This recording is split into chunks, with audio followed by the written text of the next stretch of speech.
घमंड कभी न करने का ज्ञान। तो बात उस समय की है जब स्वामी विवेकानंद अपने लोकप्रिय शिकागो धर्म सम्मेलन के भाषण के बाद भारत वापस आ गए थे। अब उनकी चर्चा विश्व के हर देश में हो रही थी। सब लोग उन्हें जानने लगे थे। स्वामी जी भारत वापस आकर अपने स्वभाव अनुरूप भ्रमण कर रहे थे। इस समय वे हिमालय और इसके आसपास के क्षेत्रों में थे। एक दिन वो घूमते घूमते एक नदी के किनारे आ गए। वहां उन्होंने देखा कि एक नाव है पर वह किनारा छोड़ चुकी है।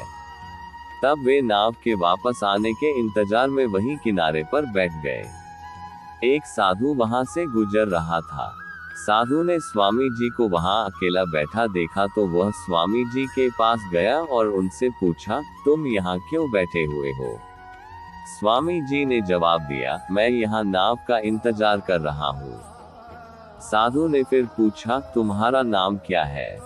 स्वामी जी ने कहा, मैं विवेकानंद हूँ। साधु ने स्वामी जी का मजाक उड़ाते हुए उनसे कहा, अच्छा, तो तुम वो विख्यात विवेकानंद हो जिसको लगता है कि विदेश में जाकर भाषण दे देने से तुम बहुत बड़े महात्मा साधु बन सकते हो।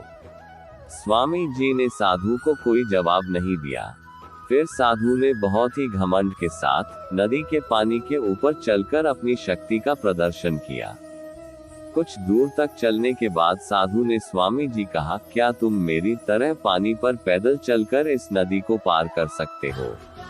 स्वामी जी ने बहुत ही आदर और विनम्रता के साथ साधु से कहा, इस बात में कोई शक नहीं कि आपके पास बहुत ही अद्भुत शक्ति है, लेकिन क्या आप मुझे यह बता सकते हो कि आपको यह असाधारण शक्ति प्राप्त करने में कितना समय लगा?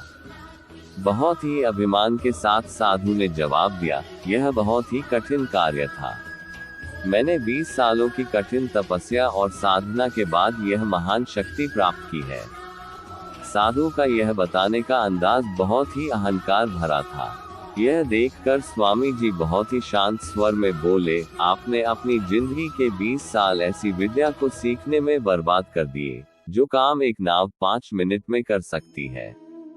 आप ये 20 साल निर्धन बेसहारा गरीबों की सेवा में लगा सकते थे, या अपने ज्ञान और शक्ति का प्रयोग देश और देशवासियों की प्रगति में लगा सकते थे, परंतु आपने अपने 20 साल सिर्फ 5 मिनट बचाने के लिए व्यर्थ कर दिए।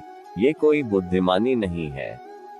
साधु सिर झुकाए खड़े रह गए और स्वामी जी नाव में बैठकर नदी के दूसरी किनारे चले गए। इस प्रकार इस कहानी ने हमें बताया कि ज्ञान और शक्ति का सही प्रयोग आवश्यक है। किसी शक्ति को प्राप्त करके यदि हम उस पर घमंड करते हैं तो यह मूर्खता है।